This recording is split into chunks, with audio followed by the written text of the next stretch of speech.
Good morning and welcome to the 11th episode of the RK Leadership Podcast, where we help empower tomorrow's leaders through sharing of knowledge, experience, and inspiring stories. My name is Rob Cameronpour, and my guest today is Roberto DeMarco, a retired Navy leader. And we will continue on these series of podcasts that we've started. This is our fourth part of the series now. And again, I will let Rob briefly introduce himself and we'll jump right into our conversations. Good morning, Rob, and thank you again for joining me this morning on the RK Leadership Podcast. If you don't mind, please do your brief introduction and we'll jump right into the questioning. Yeah, good morning, Rob. Thanks for having me. This is our fourth one. It's going well. It's fun. That's right. I find there's no shortage of things to talk about. A little bit about me. Grew up in Toronto, did electrical engineering at Ryerson University with you. Graduated 2004, joined the Navy, had a wonderful career. Got a chance to travel the world, see a lot of things, have a lot of wonderful experiences, good and bad. And it's great to be here to be able to talk about it. Awesome. Thank you very much. And again, welcome back to the show. So I wanted to start off by a question I had for you specifically, because this question came to me during a live this week. I did a live on Facebook, and someone asked me this question, and they're in a management role, and I wanted to get your take on this question. As predominant leader in the in an industry for 20 years, the question was, I appreciate my people. I've shown appreciation to my people. I'm nice to them, but sometimes that doesn't get reciprocated back. So I don't see the appreciation from my team. Mm-hmm. How would you answer that question, and what have you done in your leadership roles to kind of I'm sure we've all been there where we don't feel appreciated, but what do you do in those cases as a leader? It's that's an interesting spot to be in, okay? Because not everyone's going to like you, not everyone's going to react the way that you hope that they will. Specifically from my time in the Navy as an officer. Okay, so I'll just give you a little bit of background. Is that there's a bit of a two worlds kind of clash. Either you're a non-commissioned officer, so it's all the kind of the junior ranks. It's the people that are turning the wrenches, the people that become the senior non-members or more of the management, that deep experience. And then you have the officers, and the officers, it's the commissioned officers, and they're in charge. And, the two worlds don't always get along. There's a bit of a hate on sometimes. And there was a lot of situations where I would walk in and someone would just not like you because you're an officer, Right. And that bugged me a lot when I was junior. Because I used to keep on saying, "Well, forget that I'm an officer. Just let's have this good contact." And you have to be persistent. You have to keep showing up. Just be the way you are. You have to remove all your expectations for people. And at the end of the day, there's going to be just some people who are just never going to like you because you're an officer, and that's okay. But I would just say, is just be consistent. Remove your expectations. Be clear with the content. And I mean, again, if they're not delivering, well, then you have to do your peer review, go that route. But if someone's not liking you, well, you can't make anyone like you. I think it's just going to happen. And it's just, not to say get used to it, but be open to the fact that not everyone's going to follow you. That's right.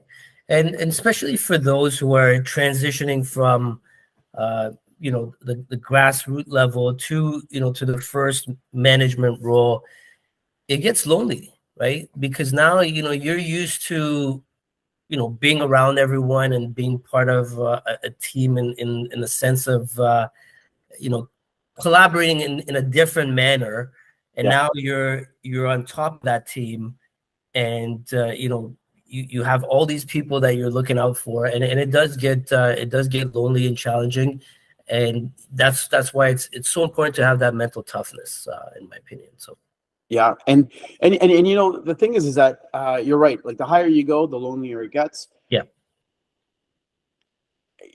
I really like. I really wish that that barrier could have been removed. You know, and I found that there was a lot of my peers who maybe embraced and enjoyed that divide. I didn't. You know, I was very much along the lines of just treat me like a human being. When shit hits the fan, it's clear I'm in charge, and let's move forward. But you know, when we're not in an emergency situation, we don't have to have this two-tier system. You know, we can talk to each other like, you know, Rob and Rob, and that's it. As that's opposed to this, you know, you're not addressing me by my full rank, and you know, with your, you know, I just feel some people need that. That wasn't me. I hated that. I would just rather have the connection, and that's it. That's right, and that's how you form those remarkable relationships. So, having said that, another thing that came up, from a post in the past week is strategy versus character. What's more important? And I think there was a lot of mixed feedback, and a lot of people thought they're equally important. So the quote stated that it was something along the lines that character is more important than strategy, which I personally agree with, because as a leader, you need to have a good character. You can always learn the strategy part, but if you don't have that good character, how can you be leading people, right? Yeah. So I wanted to get your thoughts on that quote, and like, what's your take on it? Jeez, there was a. I can't remember if it's Infinite Theory by Simon Sinek that he talks about that, where he's talking about the Navy SEALs, and geez, let me just think about that. How does it go? It was something along the lines of, with regards to strategy, you can teach that. Yes, you know, that's a learnable thing, but character, you know, if you got great character, that's wonderful, but you can't teach great character. Do you know what I mean? And I feel that's where people can really get tripped up. So they were saying for the Navy SEALs that if someone, you know, is a bit of a, if they don't have that great character, they're not going to invest trying to teach them all that other stuff, because that's not teachable. that's right. And character is something that, is built up throughout your life. Your beliefs and everything else that's kind of instilled in you. Now, can you change your character? I believe you can, but you have to, have that self-awareness and want to change certain beliefs within you. Yeah. And can you make your character better? I think so, but it's an inside job. I don't think anybody can change your character. Now, the scenario I put for the folks that thought it was equally as important, or strategy is important because you need to, have an outcome. The scenario I put out there was, let's say you have two candidates that you're hiring. Mm-hmm. One is your first candidate is got a bad character, mm-hmm. right? Excellent strategy. They can write strategy and they can execute strategy, etc. They're really good in strategy, bad character. Second candidate, excellent character, good character, but they've never done strategy. Who would you hire? Good character all the way. Good character all the way. Because the bad character guy is going to ruin your organization. He's going to deplete your team, and you're going to be left off with less than you are, as opposed to having more. And really, to kind of jump on this, I'll even go a little further. My take, no matter what job I went into, was always, what am I inheriting? Can I leave it better than when I got it? Doesn't matter what the situation is. So the equipment state. So if I was taking over a ship, it's what's the state of the ship? What's the state of the department? And when I leave, are the people better trained? Are they more motivated? Are they a happier, cohesive group? Is the state of the machinery in better repair than when we first got there? But that should always be the drive. Now, if you have the wrong people on your team, especially those inward focused people, the people who are only out for their own career, the people who will suck anything from anyone around them for their own benefit, well, what you're gonna start to see is burnout at the lowest levels, because all of a sudden those employees now are miserable. They're not happy. They don't buy in. There's gonna be more conflict at work. That's right. And your team is going to suffer as the end result of it. So 100%, it's all about character. Because as you said, strategy is something that can be taught. And I would rather invest more resources and time and effort and everything I can throw at trying to get someone who's got good character, because I know the whole team is going to benefit from it. That's right. And you got to think of it in a way that, again, if you're a new leader in your first role, you're not going to come in knowing how to, develop strategies. And that's something, your manager or your leader is going to teach you along the way. But character is something that you walk in that door with, right? Yeah. So again, those are great points. And that's exactly what the message I was trying to, put forth. Now, this is a great segue for the next thing I wanted to talk about. And I know you and I discussed this offline. I want you to talk to us about, your experience as the company commander. And again, this goes back to your character, what the people above you saw in your character and asked you to do. So I want you to share that story with us, please, with experience again from the Navy. So I'll start, I'll give a little background to, to walk us into it. Company commander, well, what does that mean? Company commander is a person who's in charge of a company. Well, a company is 6 platoons. And what's a platoon? A platoon is, 30 to 60 personnel. Now, this is all happening at the Canadian Forces Leadership and Recruit School. And this is where all of the regular force, people who join, the Army, Air Force, or Navy, where they do their basic training. Okay. And so that, thousands of people will go through the school, and when they're doing their training, they go through these platoons. And so for myself, I was lucky enough to be at the school for 3 years. And in my last year, I was employed as a company commander. So this person who's in charge of executing a training plan for all of these people. And I loved it. It was, a job that most would strive for, because again, you got, 80 instructors at the school that are officers, and not everyone got a shot to be a company commander. So I was lucky enough to get this shot. And I did it for 6 months, and I loved every moment of it. And I remember the commandant of the school brought me into her office, and she had said, listen, you're doing a wonderful job, Rob, but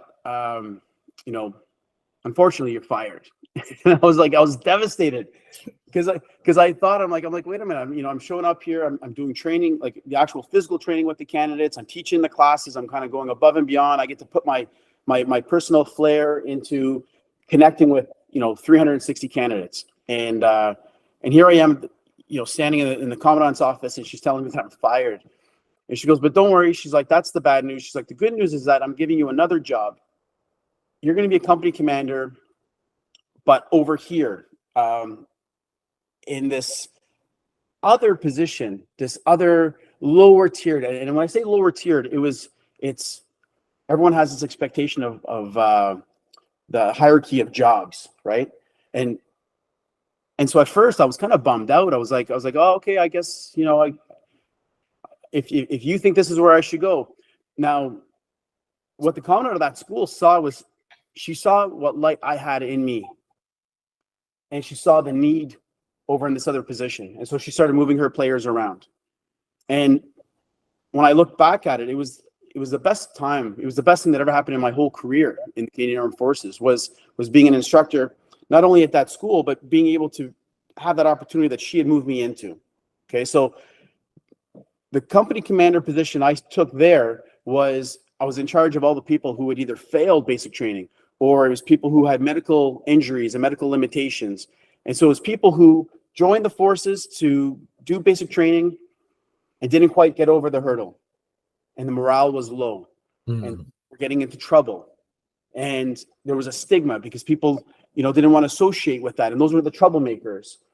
And so in her assessment, she said, I'm going to take you with what I see as a leader, and I want you to take this company over, and I want you to make a difference. And,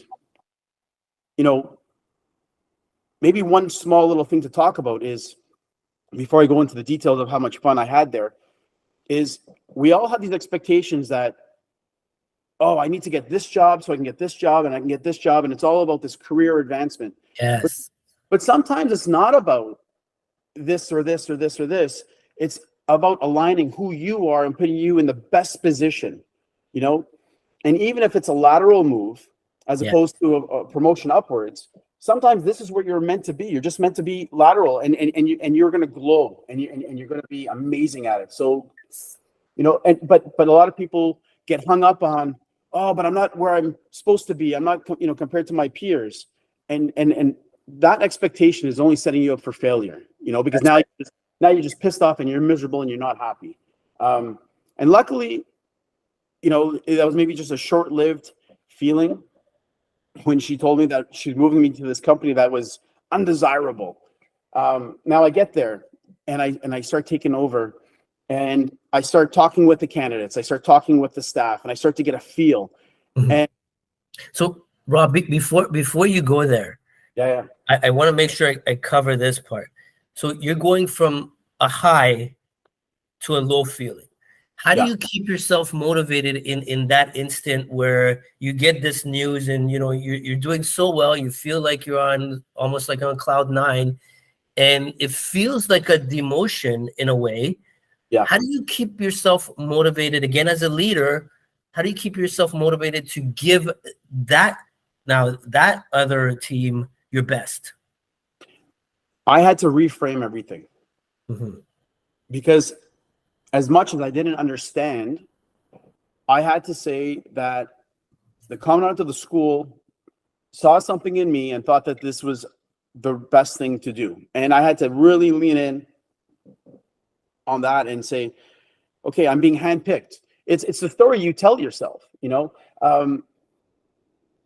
I used to remember, when you look at a lot of instructors that would be posted to that school, you would have one school of people who were excited to be there, and those were the best instructors. And then you had the other half of people who show up and they went there dragging their feet. They did not want to be teaching at the recruit school, and those were the most miserable instructors, right? And I guess the way I would approach it, or I would realize, I would say, wait a minute, it's what story are you telling yourself? How are you framing it? And I think that's what I had to do. Was at that moment I had to stop and say, okay, I'm losing this high profile position, but I'm being selected, and someone believes in me, and there's obviously work to be done, and then later it became clear. I was like, wait a minute, this high profile job I've got over here, I don't really have much flexibility to change the rules because it's a well-oiled machine. I can't just all of a sudden say we're going to do things different because it's this institution and things have to go a certain way. That's right. But all of a sudden now, when I was going into this other position, I had leeway. I had the ability to listen and see and change and connect and make a world of difference. And it ended up being the best job that I've ever had in my whole career. Right. So to the point that when I retired, and even though I had all these other high profile jobs, when I retired and I did my retirement message, that was the job that I reflected on and said this was the best time of my career, was when I was in this one position, because I was able to actually affect change. And I think there's maybe for yourself, I mean, there's a lot of people who they get hired into a leadership position, and it's like, oh, this is a leadership position.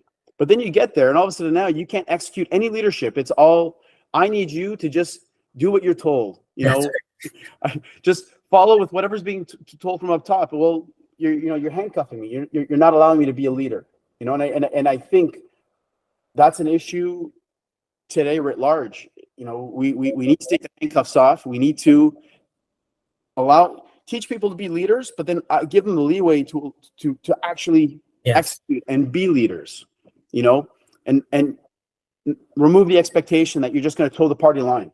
Yeah. Because that is very demotivating when you're in a leadership position and someone's like, well, yes, but stick to the program, stick to the script. Yeah, that's right. And that's another way of being micromanaged from above, right? So Right. it's very important. And I think another takeaway here is, and this is something I personally love as well, is throw me in the deep end, throw me into a challenging spot, because you only have upwards to go. And the beauty is when you make even a minimal change and people can see that, that's very motivating and inspiring to say, hey, we're getting better and let's just keep going. And then you come out with like significant differences. See, I've had peers, and I'm not criticizing. I'm just I can notice, for us, we had career progression, and if you've only got so many years in your current rank, and then then you go up to be merited, and you compete for that promotion. And so a lot of people are like, well, I need to do this job, that job, this job, and then I'm going to get the promotion and I'm going to carry on with my career. And I remember when I was a lieutenant, and somewhere along the lines, I came to the point where I'm like, I will get my promotion, but I don't care what job you put me in. In fact, me, throw me wherever I could best be used. And I used to love that, because it was less try to groom me to, just be like everybody else. I wanted those challenges. Throw me into something where no one wants to go, because now I can go in and I can take this situation and I can make it better. That's right. And now, and I can show you the delta. I can show you what I'm bringing to the table. I relished in that. I didn't want to just go into these high profile jobs where you can't really make any difference and you just show up and going through the motions. Right? Absolutely. And I think that's where you also build a lot of your leadership skills too, is in those situations where you could make a lot of change and you could make a big impact. That's where you demonstrate your skills. It's very hard when you go into a team with, all superstars. Yeah. Like you said, you can only make very minute changes there at best, right? Yeah. And you have to continuously, there's a pressure to continuously keep that, well-oiled machine going. Yeah. But in the sense where there's a troubled team, troubled department, I think there's a lot of opportunity there, and I think there's lots of opportunities out there right now for leaders to start making those those differences within those teams. So I think that's a great story to share with people, Rob. I appreciate that. Well, but I'll tell you, like I'll go a little further about the specifics of that other job though. So when I arrived, maybe there was only about 150 people, so as opposed to 360. And then I walked in to some of the training rooms and I started looking around, and you saw a lot of people walking with their heads down. People were just lounging about. There was lack of structure. People weren't fit. The morale was garbage. The instructors, it was, not to say that they didn't care, but it was just a different feel all around. And I remember I just started by talking to people and having side conversations to say, how's it going? What do you like about here? What don't you like? And the feedback was tremendous, because people were like, I joined the forces. I've put my life on hold, and I'm here. I didn't want to be here. And now that I'm here, I'm not proud of myself. I'm not happy. I don't know when I'm going to get back onto training. And there was all these little golden nuggets of the feedback that was coming in. And so I'd go back to my office and I'd start writing it down and be like, okay, so they're not happy about this. They're not happy about this. They're not happy about this. And I didn't make changes right away. It was just, let it kind of absorb and sink into my skin, into my mind. And within a couple of weeks, after talking to the candidates, talking to the instructors, talking to the commandant of the school, I started to get this vision. I was like, wait a minute.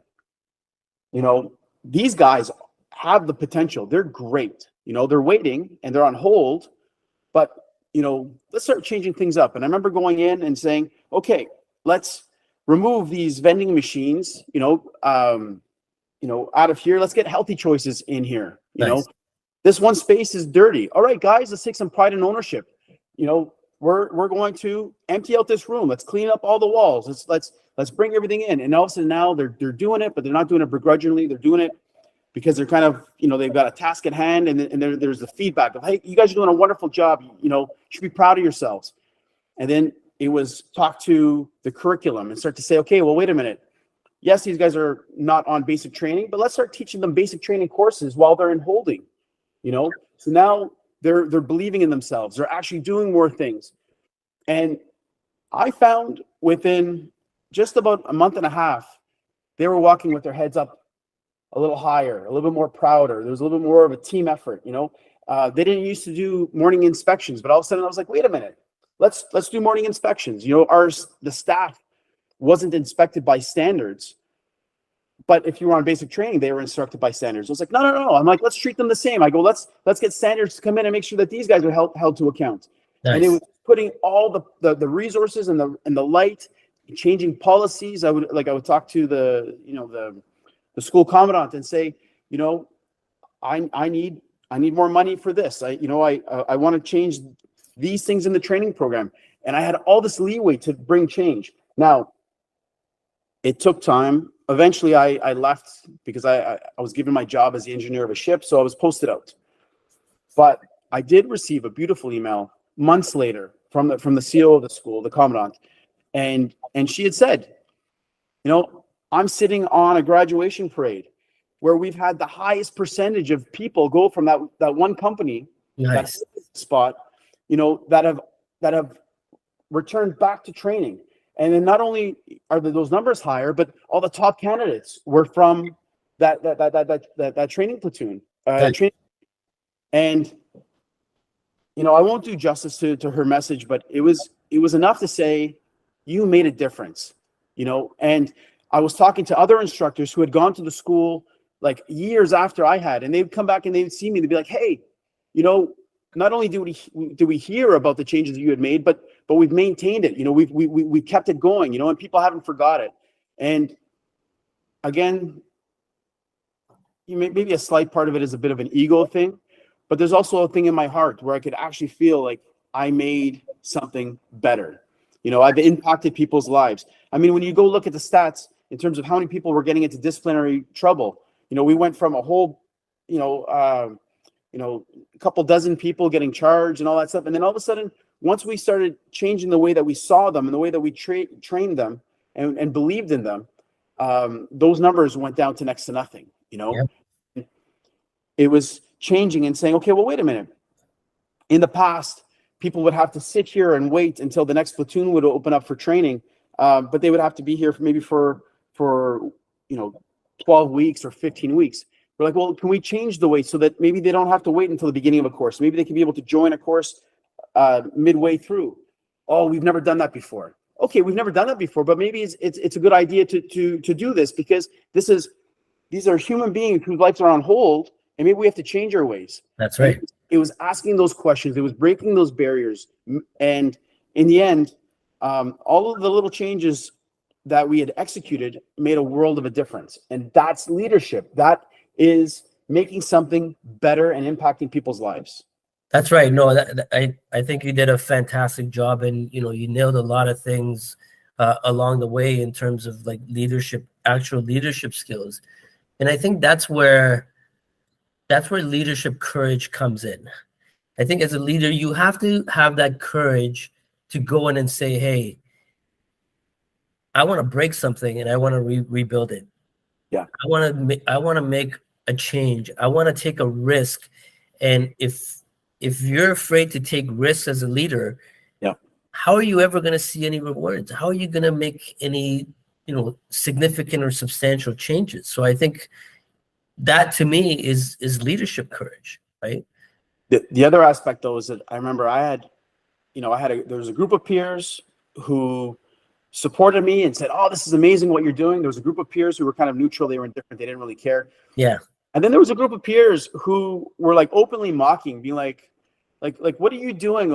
Like you're wasting your time on these people, you know? And it was like, it was frowned upon and looked down upon. And I didn't give a shit what they thought. Yep. Because all of a sudden I was so focused on my task at hand, and I believed in myself. I believed in what I was doing. I really thought that we can make this place better. And I just tuned them all out, because I was like, you are not adding to this, you know, and I'm not here doing my job to prove anything to anyone else. That's right. I'm just proving this to the people that we're training. I'm proving this to myself, you know, and you have to have that confidence to say, screw everyone else. This is what I need to do. Let me do my job. And you have to, you know, you create that vision, and you have to follow it. You have to, you know, be consistent with it and be committed to what you're doing. And I think, again, a lot of people do hear negative things from others. You know, I know I've heard it, the same story that you're telling me. People do experience with it, but again, it's that courage that you keep going with it no matter what people tell you, because it's your belief, right? And I'll tell you too, I mean, I had my own obstacles. I had a ton of obstacles in this situation. One that merits talking about is that I had a staff, you know, senior staff member, you know, a guy with 25, 26 years of experience who was working, I don't normally say for me, but in this specific situation, he was a part of my team. You know, I was his boss, but he was resisting all the change that I was bringing, because he was guys to say, you know, that's not how we do it here. I've been a part of this team for so long, and he fought me on everything that I was trying to execute. And if you've got someone who's in your chain who's not resonating with you, it's a poison, because every time you turn your back, this person is belittling you and is, you know, fighting you, sabotaging, you know. And you know, that in itself, I had to, you know, talk to him and say, listen, I need you to get on board. You know, you don't have to agree with me, but you have to stop fighting me, you know, and we have to start working together. And you know, that eventually he had to be removed, because I just said, listen, I cannot do my job. We cannot make this place better with this person who is unwilling to change, you know, and I don't wish this person any ill will, but this person cannot be here at this time. Right. So, and it was funny at the school, not many instructors wanted to be a part of this company. Yeah. The time I left, it become the place that every instructor wanted to go to. The best instructors wanted to come and actually make a difference, and it was beautiful to see. Yeah. But you know, and I had to go out there, and I had to kind of be a little ruthless, you know, and I had to go to the school commandant and say, listen, you know, maybe I'm not going to be popular for removing this person, but this has to happen. And the commandant was behind me every time. I wasn't going in, you know, shooting from the hip, saying I want to make changes to make change. I had always gone in and said, I want to make this change for this reason, and this is what I hope to gain from it. And, you know, if we don't do it, this is what's the fallout's going to be. And I kept on saying, I just want to make the training environment the same standard for everywhere else. I want the candidates to believe in themselves, and I want the trainers, the instructors. I want this to be a place where everyone wants to be a part of, and remove the you know, the stigma that's associated with it.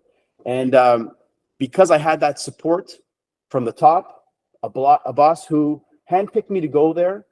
I mean, I had said to her on a number of times, I'm asking for your support. You picked me to do this job. Now that I'm here, embrace me, support me, give me what I need. And she did. Nice. And as a result of it, it was beautiful. Yeah, and you need those people on top of you. And I always tell people, you know, when you're looking for a job, look for who you're going to be reporting to, because that person's either going to empower you to change your career and develop you and help you grow, or they're going to sabotage and destroy your career. So, you know, there's two easy things to look at. But I think that's great, the way you handled the situation. And you know, you're always not always. You do sometimes get those bad apples, and they can poison the environment. And I think you do need to have a strategy around that, and either you give them those opportunities, you performance manage them, do whatever you need to do. Like you said, we don't have to be best friends, but you just need to be on the same page as me. And if you don't, there's got to be a point where, as a leader, again, you got to make tough decisions. And if you don't have that backbone to make those decisions, everyone else on your team is going to suffocate from it. Yeah. So I think it was a great choice, and you had to do what you had to do. So that brings me to a point which kind of relates to your story there. Now, you're part of a team now, and the people you're looking after, you set these goals, and now you have people with self-limiting beliefs in achieving those goals, where you've got this high vision. They can't even see themselves get there.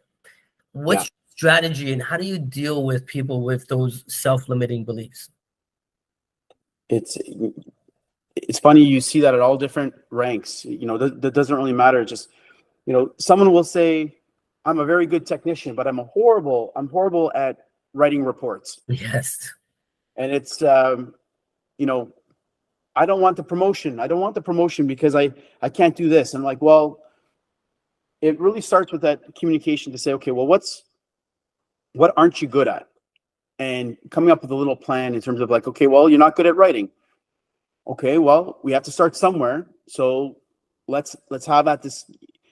Let's go through a writing exercise. Let's see where you're at, and then you're working with them. But it means a lot when you have a boss who believes in you, who is saying, I can see that you have this, that you're capable. You have to just keep at it with them. They might not see it, but you continuing to push them and put them in situations where it'd be like, well, I just need you to write this small little report. Hey, you did a great job. You did a really good job on that report. These are a couple of things that I would change it, not changing their words, but maybe can you expand on this? But you work with them. It's that engagement. It's not saying just become a better writer and then turn your back and walk away. It's in the day-to-day working with different people, giving them opportunities to work on it, but then also giving them that great feedback to say, here's how, here's clear things that you can do better next time. Right? That's right. No, and I think that's a great point. And I'm always a believer of you challenge them, you put them in challenging situations, but you mentor and coach them so they can see that, they can complete those tasks by themselves now, and it helps build like a motivation and confidence. So that's a great point. I think I'd mentioned to you on one of the earlier podcasts about like my fear of public speaking, and because that was my fear, that was also my self-limiting feedback that I was giving to myself, is like, you can't do this. You can't do this. That's not who you are. So everything can be overcome. It's just realizing, what are your fears? Why does somebody not want to go into management? Why does someone not want to, become better at writing or learn a second language or whatever it is? But the thing is that it's that Henry Ford quote. We were talking about it earlier. If you think you can or you think you can't, you're right. That's right. That whatever it is that you're telling yourself, well, that's what the outcome is going to be. You told yourself that. Yeah. And you're never going to surprise yourself, because you are going to, if you think that you can't quit smoking, then you will never be able to quit smoking, because you have said to yourself that you just can't do it. Right. But it helps when you've got a boss or a leader, a supervisor, someone who's outside of you, who believes in you. It starts with them kind of planting that seed and saying, you're capable. I believe in you. I can see you doing great things. And hopefully that seed can kind of break down that wall of self-disbelief. Right. But at the end of the day, I'm never going to make someone else better. I can just try to influence. This person has to have those walls crumble for themselves, and they have to believe in themselves before they can make any positive change in addressing those fears and overcoming their negative thoughts. That's right. And that goes exactly to, the self-belief system that you create in your mind. And you got to remember that your subconscious is doing 95% of the work while your conscious is only doing 5%. So once you build that in your subconscious that you can't, you won't. Right. Yeah. And what you're saying about people encouraging you and, planting that seed, it slowly starts to develop in your subconscious mind. And if you are able to become aware of it, you can change that. Yeah. Well, I think I saw one of your, your Twitter feed's got a million wonderful, positive, tweets that kind of get pushed out there. And I love them all, I all in. One thing that I'd seen, and I think it's really important to kind of repeat it here, is that it's very important to who you surround yourself with. If you surround yourself with positive people who want to see you succeed, people who are like-minded or people that you aspire to become, then you will grow in that environment. But if you surround yourself with people who have no ambition, people who are negative about everything, you can't do that. Everything's hopeless and impossible. If that's the messaging that you are immersed in all the time, you're never going to grow. You're never going to change, No. and you don't wish anyone. It's not like you wish ill will on anybody, but you have to say, what's the life I want to live, and how am I going? Sometimes it's going to say, well, I'm going to spend less time with this person over here instead of spending every day. Maybe it's going to be just once every 2 weeks. Go meet new people. Go meet positive people. Go meet people that can teach you something. How you spend your time is going to be a reflection on who you become. That's right. And I think once you understand that, you can see it, then you can do something about it. And once you start to put that into practice, you're going to start to see changes in your everyday life in terms of your self-limiting beliefs. All of a sudden aren't as self-limiting anymore. You're gonna be like, wait a minute. I actually think that I can go skydiving or bungee jumping. I can go learn a second language.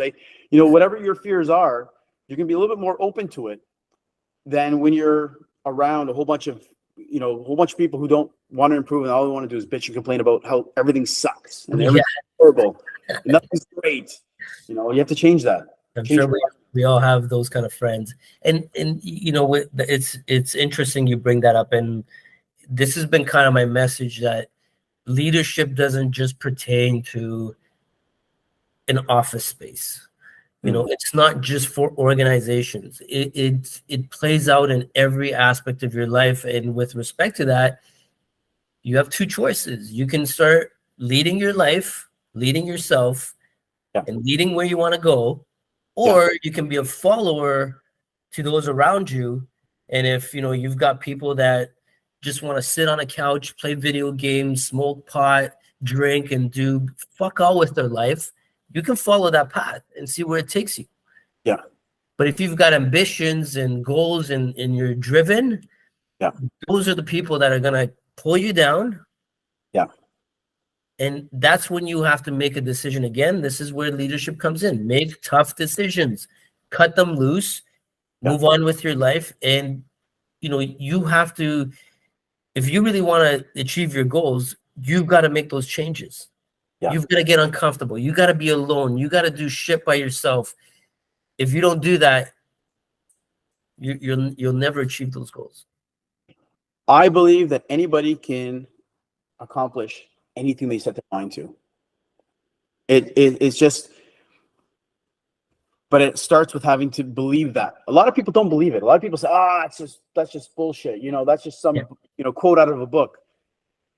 But when give me any task and let me focus on it for about a week and let me tell myself that this is important and I'm capable and I'm the right person. And no matter what that task is that you're going to give me, if I'm going to allocate and say, I'm going to make this happen, I guarantee you it doesn't matter if it's a week, a month, a year, or 10 years, or 20 years, but eventually I will fucking do it. Yeah. and it doesn't matter. I mean, a couple of years ago, I was decent with money management and understanding finances and taxes, but I wasn't at my best. I was in the middle. And then so I went and got books, and I started diving in and focusing, and I read Canadian Tax Principles, the 2 volumes, and then at the end of it, I had 13 pages of questions for my accountant, and I would say that after 6 months of focusing on that area where I might have not been the best, I made myself better, But there'd be a lot of people on the side saying, "What are you doing? Why are you reading those textbooks? That's boring. That's horrible, blah, blah, blah." Well, I want to be better with money. I want to be more efficient with my money. And I'm not, like I said earlier, you have to tune out the naysayers. You have to tune out all those people who are saying, "What are you doing? Why are you doing this?" I'm doing it because it's important to me. That's right. I believe in this, and I'm going to do it.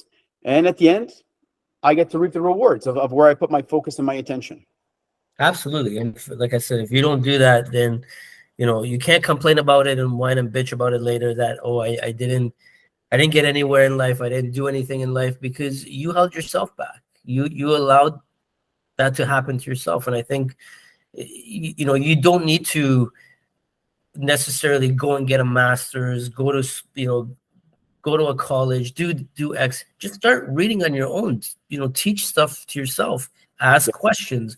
There's a lot of subject matter experts out, and I think in today's society with social media, it's so powerful that you can reach out to a lot of different people and ask those questions, and they can teach you stuff. Yeah. So it's free. It's all out there. So I can't remember if I mentioned this earlier or not on one of the podcasts, but like last October, the second of October, I was bungee jumping with a dear friend of mine, and I was 220 pounds. And I remember I'd come back and said, "Listen, I want to make changes in my life. I do not want to be 220, and I'm going to stop eating fast food. I'm going to start training. I'm going to do cold swimming, go swimming in my local lake." And I had this whole list of things that I want to do, and I believed in it. I had this vision. I said, I'm like, I want to feel great. I want to feel wonderful. And then so every day I just kept on showing up. Every day it was another day of not eating fast food. It was another day of going swimming in the lake. It was another day of training. And my training wasn't going to the gym. It was just throwing, 30 pounds in a backpack and going and walk, 10 kilometers, 20 kilometers. It was running. Start with running half a kilometer, then 1 kilometer, then 3 kilometers, then up to 5, and pushing yourself. And if it was raining outside or it was cold, it was snowing, it didn't matter. And that's something I remember from the book Can't Hurt Me, is the author, David Goggins. He just said, he goes, "Doesn't matter what the environment is. Doesn't matter if it's raining sideways, is get your ass out there." Yes. And on those days when it's pouring rain, I would say to myself, how bad do I want this? Do I want to be fit? Yes or no? Oh, yes, I want to be fit. Okay, well, get your ass out there and do the work. And the span of 1 year, I dropped 50 pounds. Nice. So I, to the point, like wearing extra large shirts, and now I'm wearing medium and small shirts, and it's like, but it's based on the hundreds of kilometers of training, the hundreds of hours of getting out there and doing the work. And it wasn't listening to anybody else saying you can or cannot do it. And someone says, "Oh, you don't, how do you get the time?" Well, it's easy. I had removed a lot of social media out of my life. So I was freeing up an hour of scrolling. If it was Facebook from a couple of years ago or Instagram recently. I mean, there's a lot of addictive features that keep you wanting to keep scrolling. And the next thing you know, you're just giving your time away. And of course, most people can't find the time because they give it away unconsciously. No discipline. And so for myself, I said, okay, well, I'm going to free up this time. And all of a sudden now I'm going to make this the priority. The priority was I want to train. Yep. And I did it. And and it really goes to show is that, anybody can accomplish anything if they want it bad enough and if they believe in themselves. That's right. Most people don't even get to that point of even knowing what they want to do. And then even if they say, "Oh, I want to lose the weight," it's an upward battle because they don't want to put in the work. They want the result, but they don't want to do the journey. And the thing is, it's actually the journey. It's those step by step, and it's showing up every single day that makes a world of difference. Yep, exactly. But if you ask them about a series on Netflix, I bet you they know the whole series, and they can rhyme off a lot of that stuff. And that's going back to exactly what you said, is cut off that crap, that excessive crap that you need. Oh, I don't have time, but you do have time to sit there, watch TV, like you said, scroll. And if you absolutely can't find time, wake up earlier. Wake up that 1 or 2 hours earlier. Again, you get that 1-2 hours to do whatever you want to do, and go to bed earlier. You don't have to stay up till 12, 1 o'clock, 2 o'clock, doing whatever it is that you're doing. Just prioritize, your life, health, your family, what you're doing, but take care of yourself. I think that's the most important. And the mind and body connection is super important. You can't have one without the other. And I'm sorry, you can argue with me all you want, but you can't be healthy and have a shitty mind. Because even if you say, I go to the gym to de-stress, you come back home to that element, you're still fucked up in the head. It doesn't change anything. Right. You just put a Band-Aid for 1 hour. That's all you did. The two work hand in hand. I'm on the same page with you. And then also too, like we were just saying, like that whole, if you can't find time, well, where are you spending your time? You know what, pull a little piece of paper and start writing down and saying, wait a minute, I spend an hour socializing on, with this person or that person. And you have to analyze and weigh everything and say, is this the best use of my time? Yep. And I guarantee you, when you do that self-assessment, you're going to quickly find out that there's things you can cut out. There's things you can say, well, this is great, but I'd rather spend my time doing this. That's right. This is going to give me a better return on my investment, a better return on my time. Yep. And it all goes back, Rob, in terms of,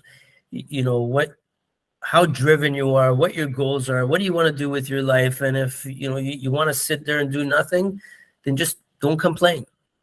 Go and do that. But if you really want to make changes, then do something about it. And it starts off by those lists, taking down notes, journaling what you're doing, what you should stop. Exactly like what you said. Just there's ways to finding time and doing what you love to do. So I think those are great points that you brought up. Yeah. And with that being said, I don't want to start the next part of what I wanted to talk about. I will save that for our fifth episode of this series. I want to talk about leadership and parenting. And I want to do a deep dive into the parenting aspect of it. I know you've got kids, and you've experienced various stages of your life with respect to parenting. So I want to kind of touch base on that and kind of pick your brain a little bit and ask you some questions.